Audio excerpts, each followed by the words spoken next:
Avant mes premiers mots, tu me connaissais déjà. Oui, tu es si bon envers moi. Avant mon premier souffle, tu mis ta vie en moi. Oui, tu es si tendre envers moi. Yeah. Oh, l'amour renversant, extravagant, infini de Dieu. Sans faiblir, il me cherche, il me poursuit, me ramène à lui. Je suis indigne et sans mérite, mais pour moi tu t'es livré. Oh, l'amour renversant, extravagant, infini de Dieu. Yeah, yeah, yeah.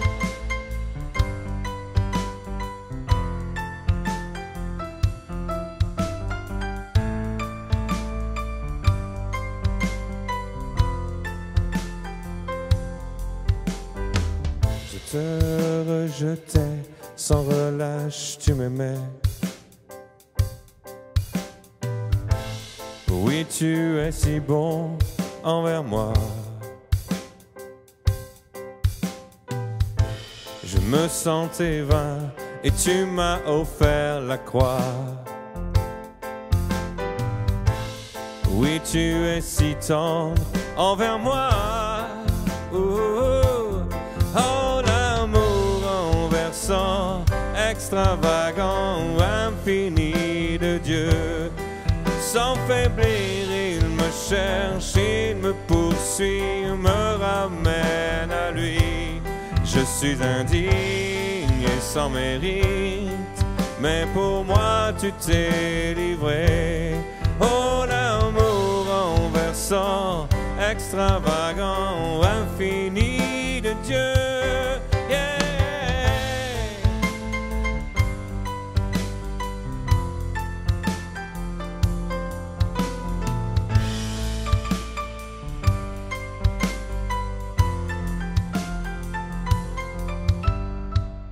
Aucune ombre n'est trop sombre, ni montagne élevée pour que tu me cherches. Aucun mur ne peut résister, ni mensonge subsister, sans fin tu me cherches. Aucune ombre n'est trop sombre, ni montagne élevée pour que tu me cherches. Aucun mur ne peut résister, ni mensonge subsister, sans fin tu me cherches. Oh, l'amour renversant, extravagant, renversant, extravagant de Dieu.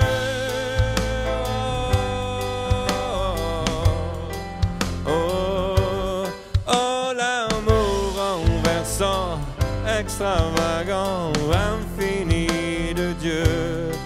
Sans faiblir, il me cherche, il me poursuit, me ramène à lui. Je suis indigne et sans mérite, mais pour moi tu t'es livré.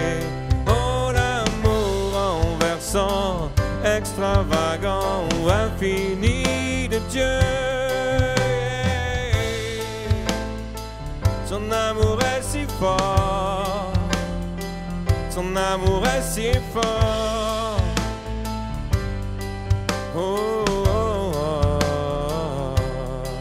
Oh, l'amour renversant, extravagant, infini de Dieu. Sans faiblir, il me cherche, il me poursuit, me ramène à lui. Je suis indigne et sans mérite, mais pour moi tu t'es livré. Oh, l'amour renversant, extravagant, infini de Dieu.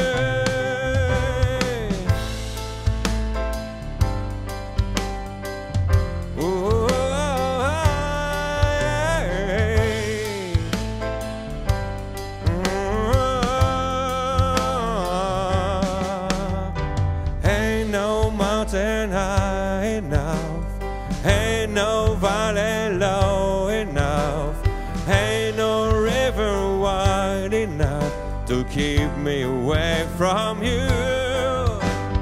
Ain't no mountain high enough, ain't no valley low enough, ain't no river wide enough to keep me away from you.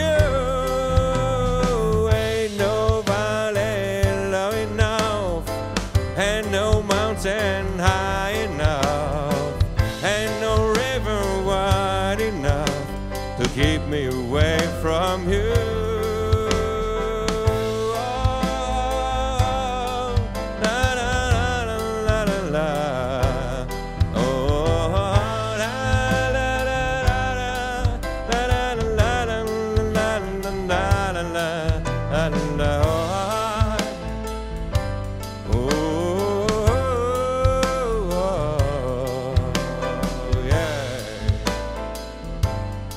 Mountain high enough to keep me from you. La parole de Dieu. Amen. Eh bien, merci.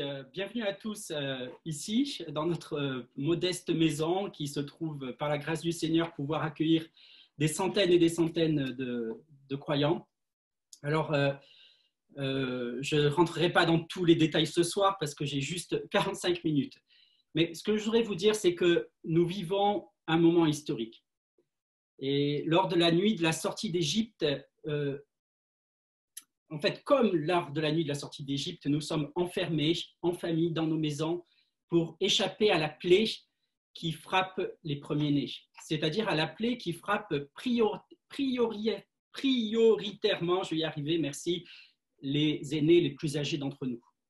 Alors, ce soir, nos pensées vont d'abord à tous ceux qui sont endeuillés. Et permettez-moi personnellement de dédier ce CEDER à la mémoire du pasteur Jean-Marc Taubois, un fervent ami d'Israël, un fervent défenseur du peuple juif, un homme de la parole et un homme de l'esprit. Et mes pensées vont bien sûr à Irène, son épouse, et à toute la famille Taubois. Alors cette nuit, les amis, a été préparée prophétiquement pour être une nuit de délivrance. Délivrance de l'Égypte, mais aussi délivrance du péché. Le repas de Pessah a été institué par Dieu et ce temps a été préparé depuis la création du monde comme une sainte convocation. Depuis l'époque de Moïse jusqu'à l'époque de Yeshua, le Seder, alors Seder, ça signifie simplement ordre, c'est le programme de la soirée, le rituel de la soirée. Donc ce programme, ce Seder, est devenu un repas très, très élaboré et très complexe qui dure des heures et des heures. Mais un de mes maîtres m'a appris que l'on pouvait réduire le Seder et il a résumé le repas de la Pâque au partage du pain et du vin. Donc, suivant l'exemple de notre Seigneur, j'ai largement élagué le Seder de ce soir pour qu'il tienne en 45 minutes. Alors, nous allons sans plus tarder lancer une slide.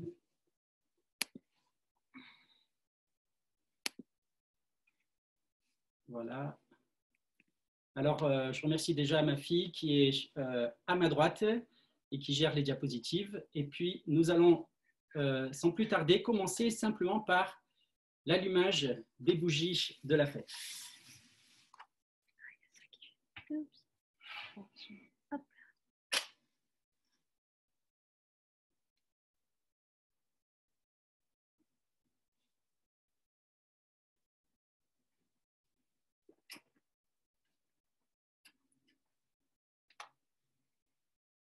Béni sois-tu, Adonai, notre Dieu, roi de l'univers, qui nous a sanctifiés par la foi en Yeshua, le Messie, la lumière du monde.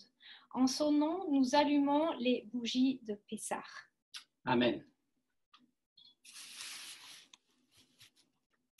On va encore un petit peu le dresser l'écran. Pendant cette nuit, nous boirons 4 coupes qui correspondent aux 4 expressions employées pour définir la délivrance des enfants d'Israël. C'est pourquoi dit aux Israélites, « Je suis Adonai, je vous affranchirai des travaux pénibles dont vous chargent les Égyptiens. Je vous délivrerai de la servitude à laquelle ils vous soumettent, et je vous rachèterai par la force de mon bras et par de grands jugements.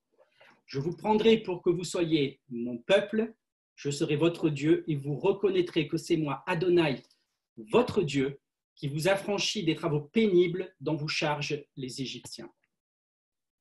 Chacune des 4 coupes que nous boirons ce soir est donc l'expression d'une de ces délivrances.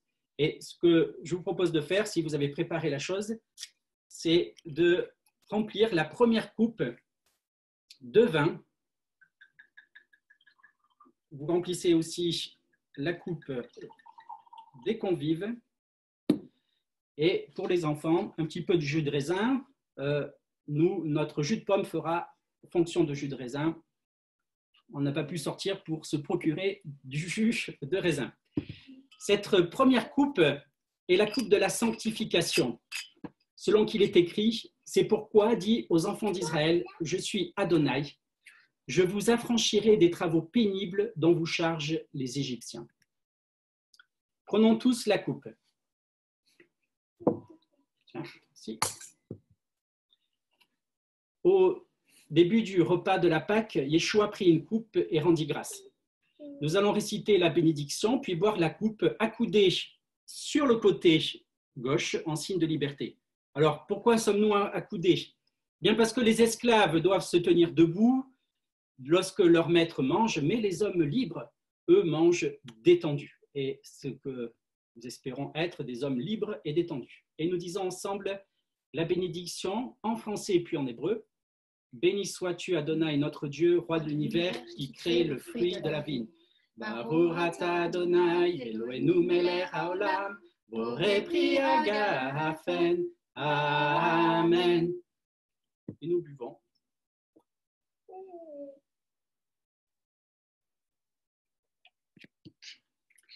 C'est le temps maintenant pour l'officiant de se laver les mains.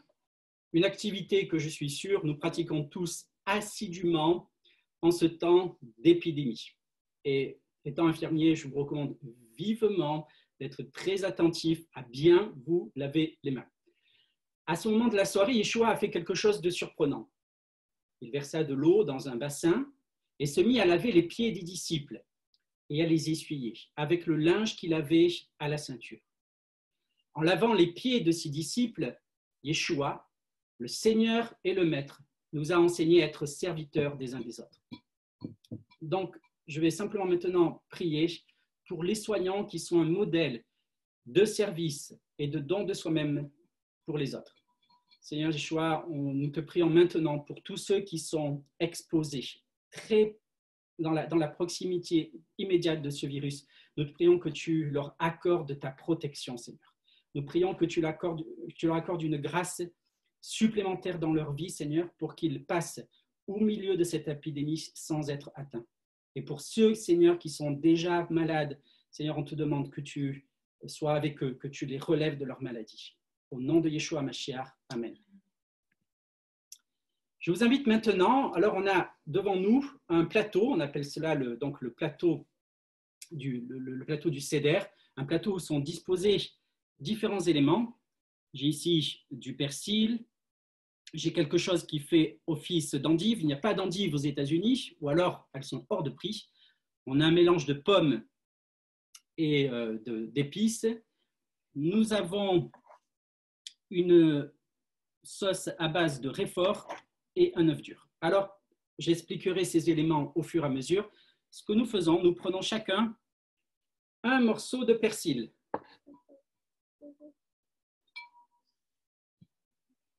Voilà. Nous allons tremper le persil dans le vinaigre pour nous souvenir du bouquet d'hysope avec lequel nos ancêtres ont appliqué le sang de l'agneau sur les linteaux et sur les poteaux des portes de leur maison. Aujourd'hui, c'est par le moyen de la foi que le sang de Yeshua est appliqué sur nos cœurs. Chacun donc trempe le morceau dans le vinaigre et récite une bénédiction. Béni sois-tu Adonai, notre Dieu, roi de l'univers, qui crée le fruit de la terre. Baruch atah Adonai, Eloheinu melech haolam, borei pri ha'adama. Amen. Et nous mangeons.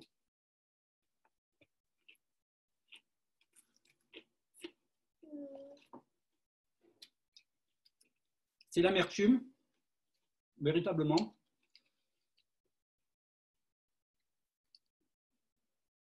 C'est peut-être à ce moment que Yeshua a donné le morceau trempé à Judas. La Bible ne nous dit pas de quelle nature était ce morceau. S'agissait-il d'un morceau d'herbe amère ou d'un morceau de pain? Yeshua fut troublé en son esprit et il fit cette déclaration. En vérité, je vous le dis, l'un de vous me livrera. C'est celui pour qui je tremperai le morceau et à qui je le donnerai. Il trempa le morceau et le donna à Judas, fils de Simon l'Iscariote. J'ai ici plutôt un grand naperon. Et ce naperon contient 3 matzot, 3 pains azimes. Il y a 3 compartiments à l'intérieur. Voilà, voir ça. 1, 2 et 3. C'est un petit peu caché. C'est celle du milieu que j'ai perdue. Voilà. 1, 2, 3 matzot. D'après la tradition, ces 3 matzot représentent les Kohanim, les Lévites et le reste du peuple, ou encore Abraham, Isaac et Jacob. Il y a aussi notre tradition qui dit que ce naperon s'appelle le Érad. Il représente en fait Dieu lui-même qui est Érad, qui est un. Shema Israël, Adonai Eloheinu, Adonai Érad. Écoute Israël, le Seigneur notre Dieu, le Seigneur est un.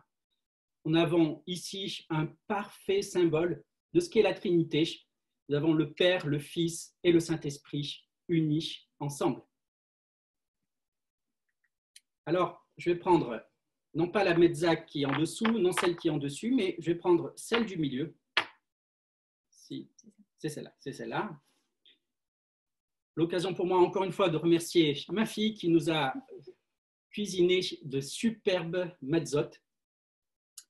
Ce pain symbolise l'agneau de Pessah. Il est à l'image du corps du Mashiach. Il est sans levain, comme Yeshua est sans péché. Il est strié, comme le dos de Yeshua qui a été labouré par le fouet dont la tête a été couronnée d'épines. Il est percé, comme les mains et les pieds de Yeshua ont été percés par l'époux. Alors, si vous avez un bout de matzah, vous pouvez maintenant rompre la matzah. Et je remets ce morceau de matzah au milieu. Et voici le morceau qui reste. Ce morceau de pain azim est le seul élément du seder qui porte un nom grec, afikoman. Cela signifie « il est venu ». Il est considéré comme le meilleur du repas. Ce nom est un message pour le peuple juif. Le Mashiach est venu. Nous allons maintenant cacher l'afikomen parce que nous nous rappelons que le Mashiach est encore caché à son peuple. Alors les enfants, je vous demande de fermer les yeux. Je vais aller le cacher. Ferme bien les yeux, hein. D'accord? Ok.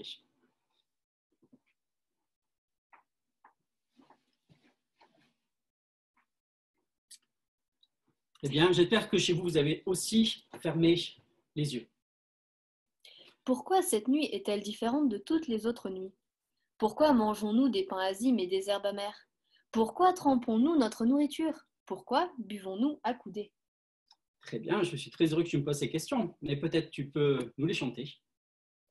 Manishtana alayla ze Nikola leila Nikola leila Sheberola leilot Anu orlin Chametzu mata Chametzu mata Alayla ze Kulo mata Alayla ze kulo mata. Merci Lila. Je vais t'expliquer pourquoi cette nuit est différente de toutes les autres nuits. Nous étions esclaves du Pharaon en Égypte, avant que l'Éternel nous en délivre. Et Adonai, notre Dieu, nous a fait sortir de là d'une main forte et d'un bras étendu. Si le Saint béni soit-il n'avait pas fait sortir nos pères d'Égypte, alors nous, nos enfants et nos petits-enfants serions restés asservis au Pharaon en Égypte. L'Éternel dit à Moïse et à Aaron dans le pays d'Égypte, « Ce mois-ci sera pour vous le premier des mois. Il sera pour vous le premier des mois de l'année. Parlez à toute l'assemblée d'Israël et dites, le 10e jour de ce mois, on prendra un agneau pour chaque famille, un agneau pour chaque maison. Si la maison est trop peu nombreuse pour un agneau, on le prendra avec son plus proche voisin, selon le nombre des personnes. Vous compterez pour cet agneau d'après ce que chacun peut manger. Ce sera un agneau sans défaut, mâle, âgé d'1 an. Vous pourrez prendre un agneau ou un chevreau. Vous le garderez jusqu'au 14e jour de ce mois et toute l'assemblée d'Israël l'immolera entre les 2 soirs.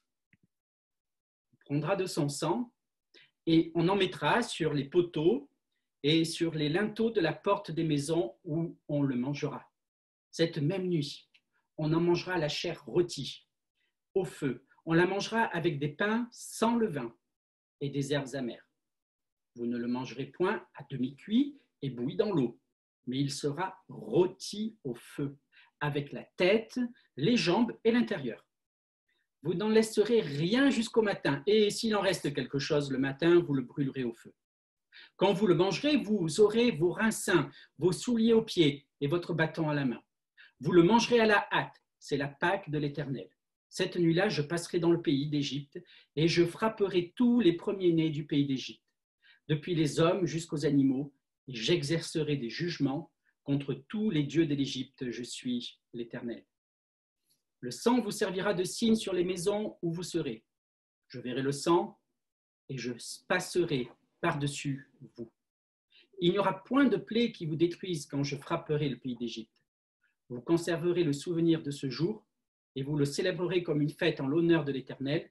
Vous le célébrerez comme une loi perpétuelle pour vos descendants.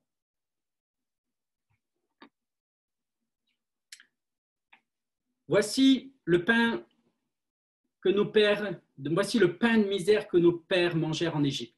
Que celui qui a faim vienne et mange. Que celui qui est dans le besoin vienne et célèbre Pessah. Cette année ici, l'an prochain en terre d'Israël. Cette année esclave, cette année confinée. L'an prochain, homme libre.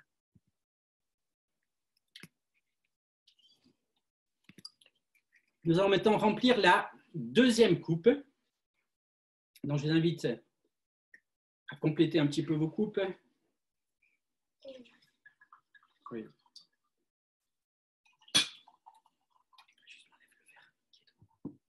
Merci. Cette coupe s'appelle la coupe des délivrances.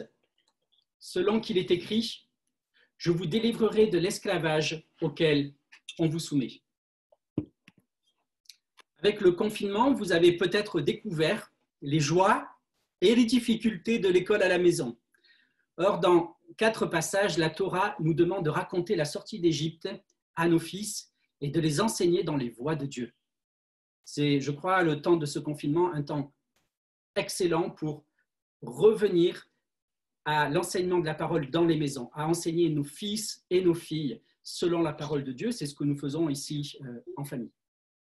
La Torah parle de 4 enfants. Un est sage, un est méchant, un est naïf et un ne sait même pas poser de questions. Le sage, que dit-il? Que signifient ces déclarations, ces prescriptions et ces ordonnances que Adonai, notre Dieu, nous a commandées? Nous étions esclaves du Pharaon en Égypte. Et Adonai nous a fait sortir de l'Égypte à main forte. Adonai a opéré sous nos yeux des signes, des prodiges grands et désastreux contre l'Égypte, contre le Pharaon et contre toute sa maison. Il nous a fait sortir de là pour nous amener dans le pays qu'il avait juré à nos pères de nous donner. Le méchant, que dit-il? Que signifie pour vous ce rite? Il a dit pour vous, mais pas pour nous. En s'excluant ainsi de la communauté, il renie les miracles de Dieu. Tu feras en ce jour un récit à ton fils en disant « C'est à cause de ce que l'Éternel a fait pour moi lorsque je suis sorti d'Égypte. » Le naïf, que dit-il? Que signifie cela? Par la puissance de sa main, Adonai nous a fait sortir de l'Égypte, de la maison de servitude. Quant à celui qui ne sait pas poser de questions, ses parents doivent prendre l'initiative de l'enseigner. Comme il est dit, tu feras en ce jour un récit à ton fils en disant « C'est à cause de ce qu'Adonai a fait pour moi lorsque je suis sorti d'Égypte. » Ce n'est pas qu'un seul qui s'est levé contre nous pour nous détruire. Mais dans chaque génération, on se lève contre nous pour nous détruire. Et le Saint, béni soit-il, nous sauve de leurs mains. Alléluia. Le vin est un symbole de joie, mais il est écrit, ne te réjouis pas de la chute de ton ennemi et que ton cœur ne soit pas dans l'allégresse quand il chancelle. Nous allons donc maintenant énumérer les 10 plaies. À la mention de chacune des plaies, nous allons rejeter avec le petit doigt une goutte de vin hors de la coupe pour symboliquement limiter notre joie. Okay. Voici les 10 plaies que le Saint béni soit-il a amenées sur les Égyptiens. Et nous disons ensemble, Dam, Sam, Svardea, grenouille, Kinim, vermine, Harov, bête sauvage, Dever, peste, Chirin, ulcère, Barad, grêle, Harbé, sauterelle, Rocher, ténèbres, Makat, bécorotte, mort des premiers-nés. Disons quelque chose concernant cette 10e plaie. Dieu a délivré son peuple en différenciant Israël et l'Égypte. Ce jugement sur l'Égypte préfigure le jugement final. Mais ce que nous vivons actuellement, le Covid-19, n'est pas le jugement final. Ce n'est pas le temps du tri entre les justes et les méchants. Dieu ne veut pas que le méchant périsse. C'est ce que nous a enseigné notre frère Jean-Marc Taubois. Mais qu'il se repente. Et pour cela, il donne du temps aux méchants. Et pendant le temps de la patience divine envers les pécheurs, Dieu permet que ses enfants souffrent. Certains d'entre vous travaillent au sein même de la fournaise de l'épidémie sans être atteints. Et c'est une grâce, une délivrance divine. Certains d'entre vous aussi sont touchés par la maladie. D'autres ont été atteints même par la mort. Et ce n'est pas une marque de la réprobation divine. Vous souffrez parce que vos voisins, vos collègues de travail, les membres de votre famille qui ne connaissent pas Dieu sont au bénéfice de la patience divine. Amenez devant Dieu votre souffrance comme une intercession pour les perdus. Les jugements de Dieu ne sont pas terminés. Avant le jour du Seigneur, le retour du Mashiach dans la gloire, de grandes plaies se produiront sur la terre. Alors, je ne suis pas en train de dire que la plaie de Covid-19 est une des plaies de l'Apocalypse, mais parmi les plaies décrites en Apocalypse 16, la 6e est une plaie d'esprits impurs semblable à des grenouilles. Ces esprits vont rassembler les rois des nations contre le peuple juif rétabli sur la terre d'Israël. Cette épidémie terrible du coronavirus pourrait être suivie d'un autre virus tout aussi mortel, celui de l'antisémitisme et de l'antisionisme. Gardez vos cœurs, gardons nos cœurs de ce poison. Dans chaque génération, chacun de nous a le devoir de se considérer lui-même comme s'il était sorti d'Égypte. Mais la génération de nos pères n'a pas pu entrer en terre promise à cause de sa désobéissance et de son incrédulité. Ne soyons pas comme eux, une génération indocile et rebelle, une génération dont le cœur n'est pas ferme et dont l'esprit n'est pas fidèle à Dieu. Nous pouvons remercier Dieu pour la grande rédemption qu'il nous a accordée. Lors de la première Pâque, le prix était un agneau parfait. Pour le rachat du péché, le prix est bien plus élevé, la mort du Mashiach, l'agneau de Dieu. Vous savez que ce n'est pas par des choses périssables, par de l'argent ou de l'or, que vous avez été rachetés de la vaine manière de vivre que vous avez hérité de vos pères, mais par le sang précieux du Mashiach, comme d'un agneau sans défaut et sans tache. Prenez votre coupe, si vous voulez bien. Cette coupe s'appelle la coupe des délivrances. Selon ce qu'il est dit, je vous délivrerai de l'esclavage auquel on vous soumet. Et nous disons ensemble la bénédiction. Béni sois-tu, Adonai, notre Dieu, roi de l'univers, qui crée le fruit de la vigne. Baruch atah Adonai, Eloheinu melech haolam, borei pri hagafen. Amen. et nous buvons accoudés sur le côté gauche.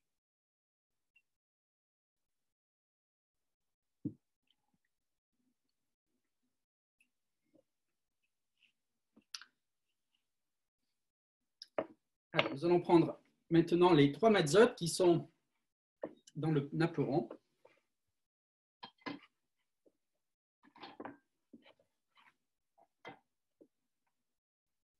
Ensuite, il prit un morceau de matzah et après avoir prononcé la bénédiction, il la rompit et la leur donna en disant « Ceci est mon corps qui est donné pour vous.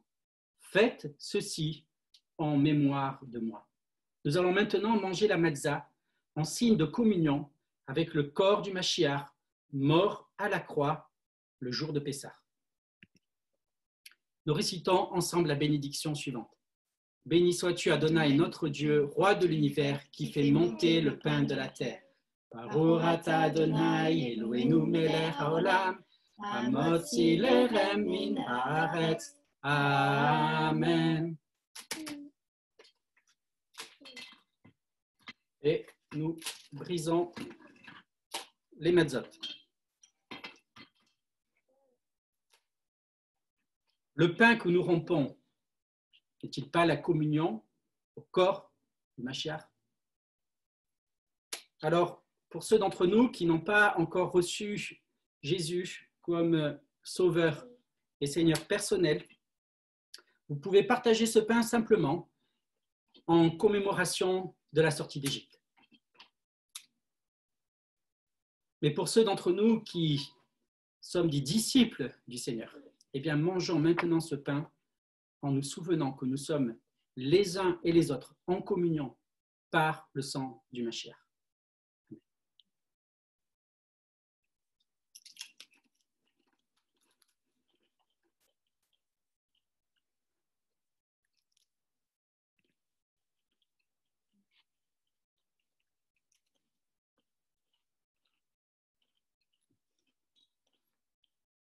Alors, avant de passer à la suite, je vais demander à ma fille de me servir un petit verre d'eau. Nous allons maintenant prendre, si vous l'avez préparé, un morceau d'endive, un morceau d'herbe amère, ce que vous aurez chez vous.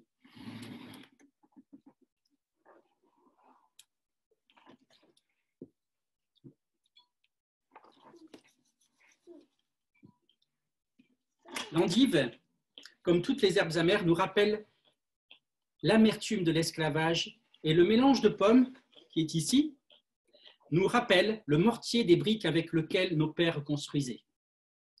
Trempez maintenant l'endive dans le mélange de pommes. D'autre côté peut-être. Et nous allons dire ensemble la bénédiction.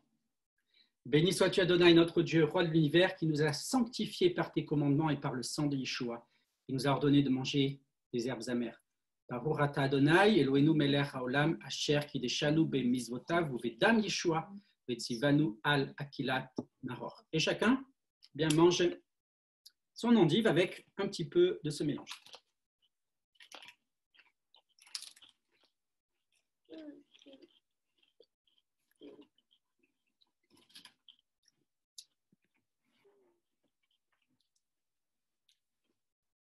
Alors maintenant, il y a un autre usage, une autre manière de manger les herbes amères, c'est de faire des petits sandwichs en prenant du réfort. Aïe, aïe, aïe, dit ma fille, je pense qu'elle a fait déjà le seder hier soir. Et vous faites un petit sandwich et nous mangeons ce réfort aussi assis, accoudés sur le côté gauche.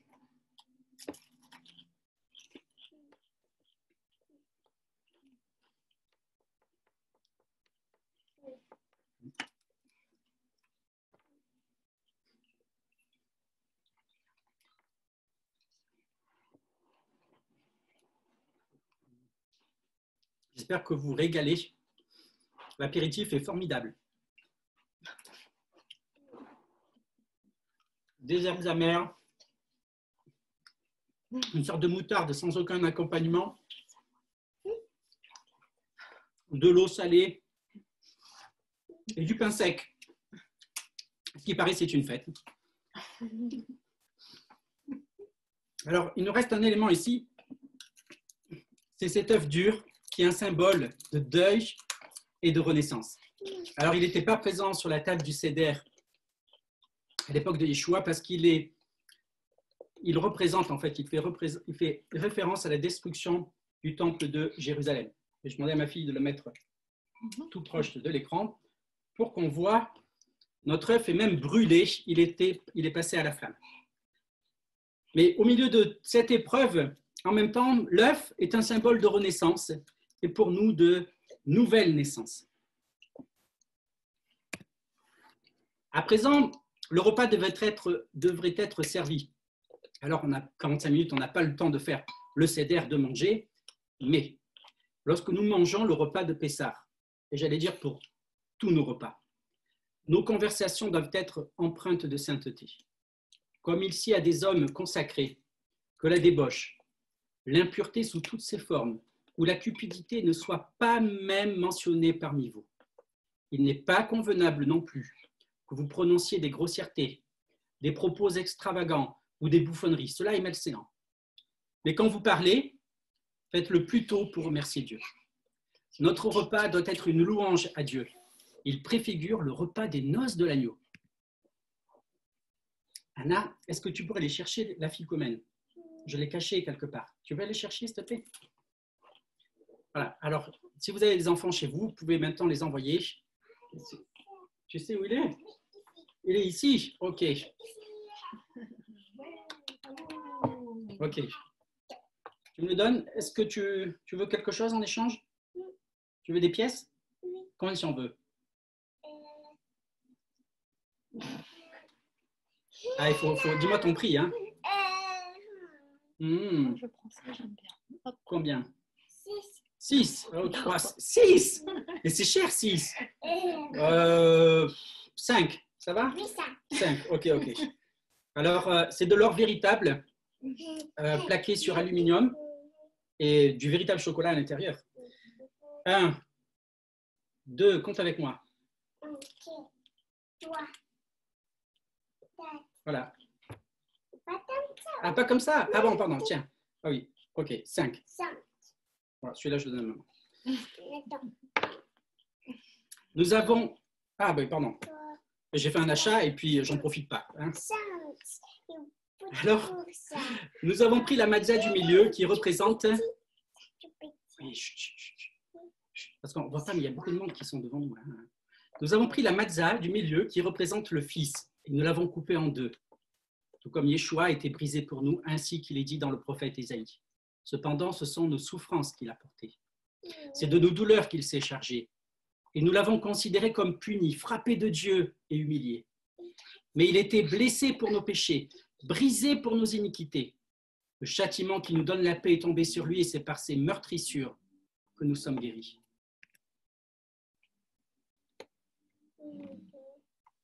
Au début du Seder, nous avons brisé en deux la matzah du milieu et nous avons gardé cachée la plus grande jusqu'à maintenant. De même, le Mashiach a été caché à la plus grande partie du peuple juif jusqu'au temps fixé. Et notre espérance est que ce temps soit très proche. Ainsi qu'il est dit, je répandrai sur la maison de David et sur les habitants de Jérusalem un souffle, un esprit de grâce et de supplication. Ils tourneront les regards vers moi, celui qu'ils ont transpercé. Amen. Alors, je vous invite une fois de plus à manger un bout de matzah, un bout d'afikoman qui représente notre communion future avec tout Israël dans le Mashiach Yeshua. Comme il est dit, en mourant sur la croix, il a réuni les Juifs et les non-Juifs en un seul corps et il les a réconciliés avec Dieu. Mangeons l'afikomen avec un cœur brisé, mais en même temps plein d'espérance pour nos frères juifs qui n'ont pas encore reconnu le Mashiach. Et qu'en mangeant cette matzah, nous puissions recevoir dans nos cœurs un fardeau d'intercession et de prière, un fardeau d'amour pour le peuple juif. Nous mangeons.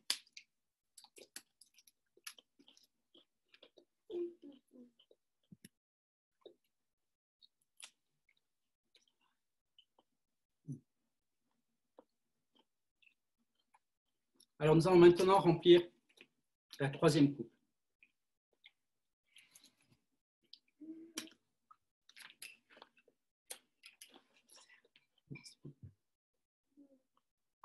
Alors je dois ici faire une confession. Je suis actuellement étudiant à Moody Bible Institute et la consommation nous est interdite, sauf, j'ai une dérogation spéciale pour tous les repas rituels comme le partage du pain ou du vin ou le repas que nous avons ce soir. Remplissez la troisième coupe et puis je vous explique. Cette coupe s'appelle en hébreu Kos Yeshuat, la coupe du salut ou du rachat. Sans doute que dans Yeshuat, vous entendez déjà le nom du Seigneur. Comme il est dit, je vous rachèterai par la force de mon bras et par de grands jugements. C'est cette coupe que Yeshua a présentée à ses disciples en disant, cette coupe est la nouvelle alliance en mon sang qui est répandue pour vous. Prenez tous la coupe en main. Et nous disons ensemble, béni sois-tu Adonai, notre Dieu, roi de l'univers, qui crée le fruit de la vie. Baruch ata Adonai, Eloheinu melech haolam, borei pri hagafen. Amen. Buvez-en tous, car ceci est mon sang, le sang de l'alliance qui est répandu pour beaucoup, pour le pardon des péchés. Et nous buvons cette coupe en communion avec le sacrifice de notre Seigneur à la croix.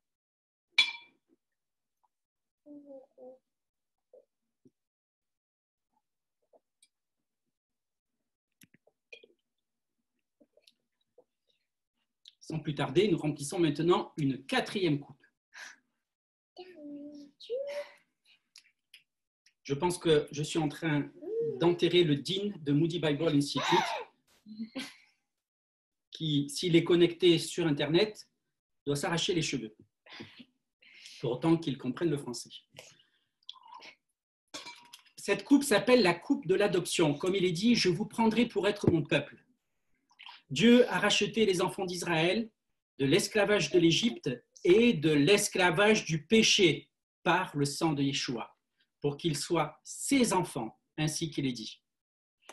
Mais lorsque les temps furent accomplis, Dieu a envoyé son Fils, né d'une femme, né sous la Torah, afin de racheter tous ceux qui étaient sous la Torah, pour que nous recevions l'adoption.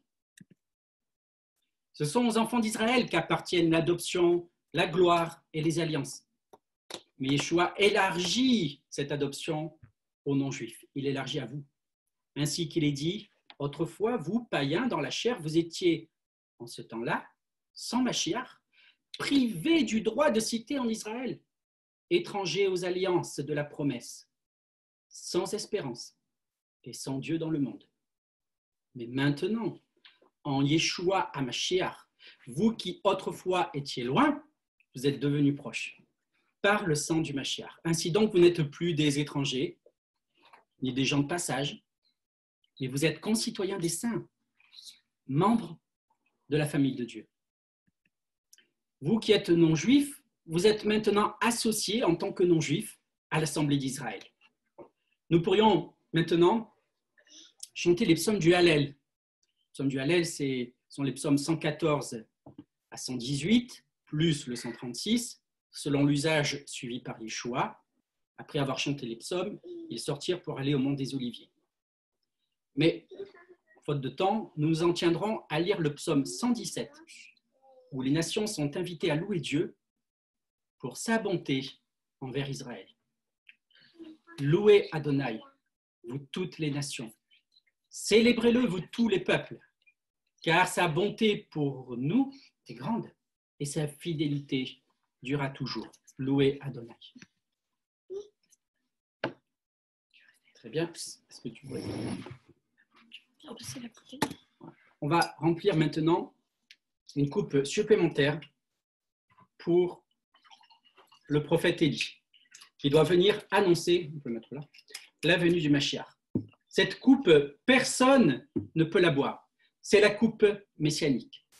Elle est un 5e niveau de délivrance, exprimé dans le verset « Je vous ferai entrer dans le pays que j'ai juré de donner à Abraham, à Isaac et à Jacob. Je vous le donnerai en possession, moi, Adonai. La coupe d'Élie témoigne de notre espérance, du retour imminent du Mashiach Yeshua et de l'établissement visible de son royaume à Jérusalem et sur toute la terre.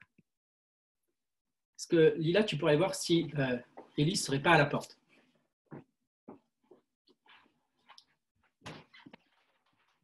Tu le fais rentrer à la seule condition qu'il ait un masque.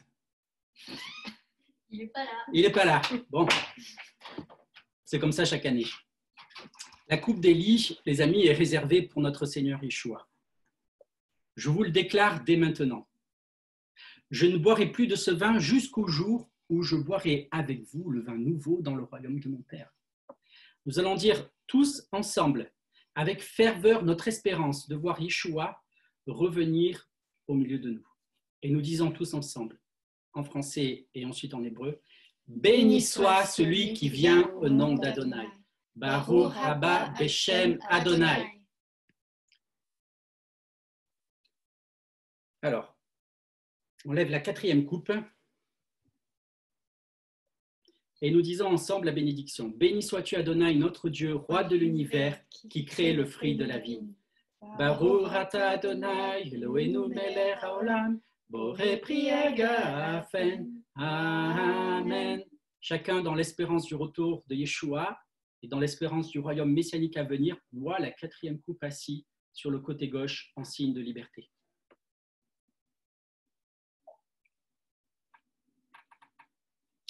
Ah, j'ai entendu quelqu'un qui disait, tiens, ils chantent mieux après qu'ils aient bu la 4e coupe. Pas très gentil ça. Nous tous, puissions-nous célébrer cette fête et toutes les fêtes de l'Éternel dans le royaume restauré du Mashiach. Et c'est ainsi que va se terminer notre Seder Express. Je vous ai annoncé 3/4 d'heure, on a fait beaucoup moins. Alors je ne sais pas si c'est une bénédiction, mais en tout cas, c'est ainsi. Et nous disons tous ensemble, l'an prochain à Jérusalem, les Shana Rabba bi Yerushalayim. Amen.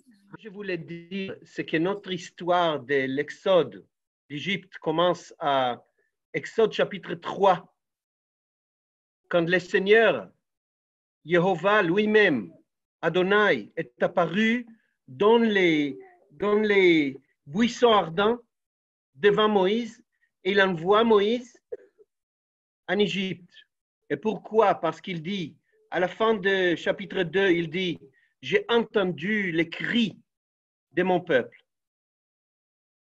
Et là, Jésus est déjà apparu, parce que c'est lui, Emmanuel, Dieu avec nous, qui entend quand nous crions, qui entend quand nous prions. Et c'est écrit là qu'il est descendu pour sauver son peuple. Il est descendu. Ça veut dire quoi que Dieu est descendu? Qui est dans les cieux? Vide? Non, mais c'est le Messie pré-incarné, Emmanuel, qui n'est pas créé, mais qui existait avant la création du monde, existait avec Dieu. Emmanuel, le Messie, est descendu à Exode chapitre 3 pour sauver son peuple. Et il envoie Moïse. Il envoie Moïse en Égypte. Et là, on voit les 10 plaies d'Égypte. Et à la fin, on voit les premières Pessah, les premières Pâques. Et Dieu, il dit au peuple d'Israël, prenez un agneau et gardez l'agneau le 10e jour de premier mois de l'année biblique. Et gardez l'agneau 3 jours avec vous. Un jour pour chaque 10 ans de la vie de Jésus sur la terre d'Israël avec nous. Et pour qu'ils connaissent l'agneau. Et nous avons connaissé Jésus 10 ans pour chaque jour. Et après 3 jours, égorger l'agneau. Et l'agneau est égorgé entre les 2 soleils, entre à l'après-midi, le soir, quand le jour commence à descendre. Et chaque maison, chaque père de famille a pris un agneau. Et l'agneau, quand l'agneau est égorgé, il pousse un cri. Comme ça. Imaginez tous les agneaux, presque 1 million, première Pâques, qui étaient égorgés dans le désert le même moment, le 14e jour du premier mois. Et l'agneau est égorgé. Et centaines d'années après, Jésus est crucifié au même moment, le 14e jour de Nissan, le 14e jour du premier mois, Jésus sur la croix, et il pousse ce cri. Et on voit qu'on prend le sang d'agneau et on est commandé de mettre le sang d'agneau sur la porte. Avec quoi? Avec c'était pas un brosse, c'était l'hysope. C'était une plante. Et ils ont pris les plantes et avec ces brosses improvisées, ils ont trempé la plante dans le sang d'agneau et ils ont fait ces signes sur la porte. Et quand ils ont mis le sang d'agneau sur la porte, sur les linteaux, le sang coulait sur la porte. Et après, les deux autres côtés, ce n'était pas une brosse comme aujourd'hui, mais c'était le sang qui coulait, qui était mis sur la porte. Et on voit l'image de la croix sur la porte. Et là, la famille dans la maison et dehors, c'est la mort. Mais dans la maison, derrière cette porte, derrière le sang de l'agneau de première Pessah, il y avait la paix. Et ils étaient commandés de rester dans leur maison pendant la nuit. Et ils étaient prêts de partir. Comme Marc nous a lu, il était avec leurs chaussures prêts à partir. Et on voit Jésus, de ce moment-là, quand Israël commence à refaire ses commandements, à réégorger l'agneau chaque année de nouveau, un autre agneau pour chaque famille. Combien d'agneaux? Imaginez combien de sang coulait pendant des générations, des centaines et centaines des années. Pourquoi? Parce que ça, c'est l'appel irrévocable d'Israël d'intercéder en obéissance pour le Messie. Et Israël intercédait pour la croix, pour Jésus, l'agneau de Pâques, l'agneau de Pessah, sans savoir, sans comprendre, mais en obéissance. Et comme Jésus lui-même a obéi jusqu'à la mort. Et Israël continue jusqu'à la croix. Jusqu'à la croix, des millions et millions et millions d'agneaux sont égorgés au même moment. Et quand Jésus, l'agneau, notre agneau de Pâques, était égorgé, était crucifié à la place de l'agneau, lui, il était le grand prêtre et le sacrifice en même temps, sur la croix. Et il a poussé cette cri et les morts ressuscités. Et de ce moment-là, nous ne sommes pas en peur, mais nous sommes dans nos maisons, protégés. Mais Israël ne comprend pas. Et vous savez que les sacrifices de l'agneau arrêtaient. Arrêtaient quand les temples étaient détruits. C'est environ au même temps de la vie de Jésus, premier siècle. Et on voit comment l'appel irrévocable d'Israël d'intercéder n'arrête pas. Et aujourd'hui, il y a aussi Yom Kippour, le jour d'expiation. Il y a les autres fêtes. Et Israël intercède maintenant pour le retour de Jésus avec le son de grands chauffards, dernière trompette, qu'on sonne jour de trompette et à Yom Kippour. Et je veux que vous voyez que Jésus était présent dans les premières Pessah. Et après, quand ils ont sorti, ils ont passé dans l'eau. Et 3 jours après qu'ils sortaient, les Égyptiens et court après eux. Égyptien, ça symbolise quoi? L'esclavage, la mort, les péchés. Et Israël passe dans l'eau et il sort à l'autre côté. Ils ont passé dans l'eau dans la nuit, les 3 jours après qu'ils ont égorgé l'agneau. 3e jour, ils sont en liberté, à l'autre côté de la mer.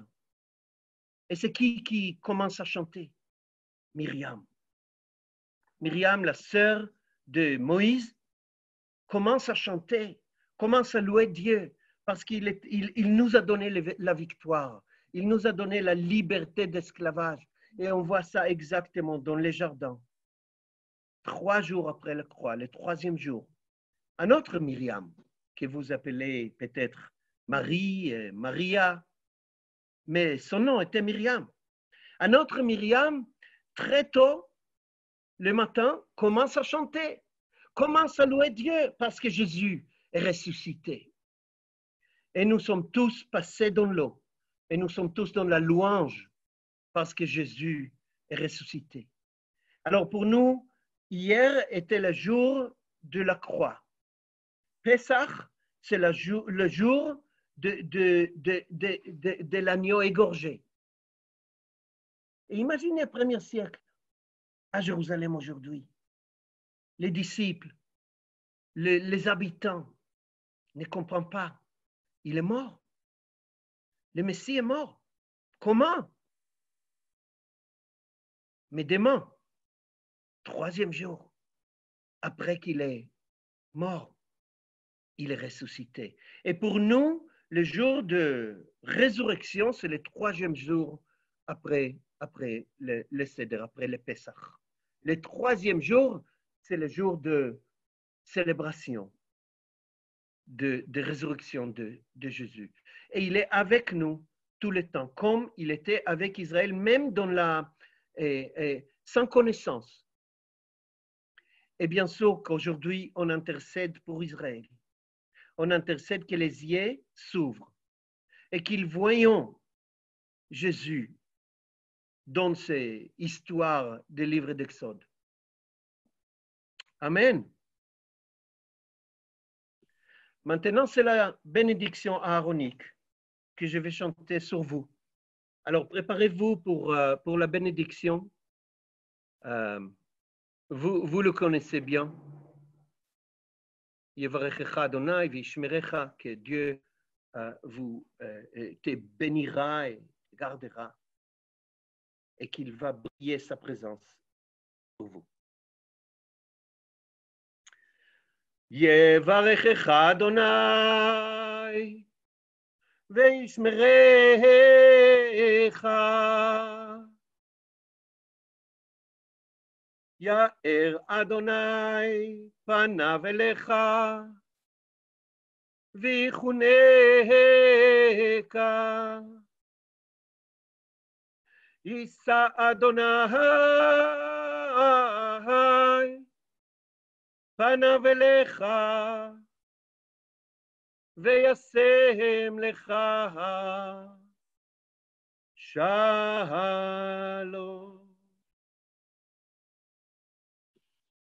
Beshem Yeshua, Emmanuel, notre Messie, notre Seigneur. Amen.